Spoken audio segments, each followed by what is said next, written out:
খাইনি, এখন ব্যস্ত হয়ে গেছেন বাবু খাওয়ার জন্য। দেখি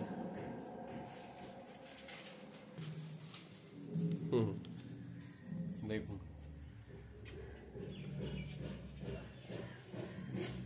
ঘুমাচ্ছিলেন বাবু উপরে, কালকে মার খেয়েছেন রাস্তায়, পা ফুলে গেছে তার, দেখুন পায়ে কামড়েছে।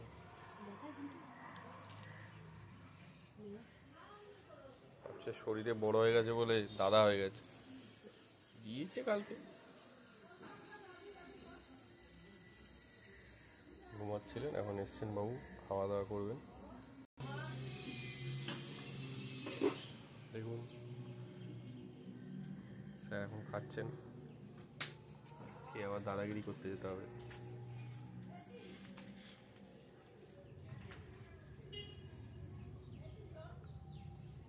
কত আরো ব্যথা পেয়েছে, এখানে কাজের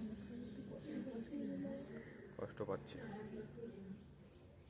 আবার খাই দিচ্ছি, আবার খেয়ে নিক একবার, আমি খাবো। দিন এখন খেতে দিন, ওনাকে ডিস্টার্ব করেন না, এখন ওনাকে ডিস্টার্ব করেন না।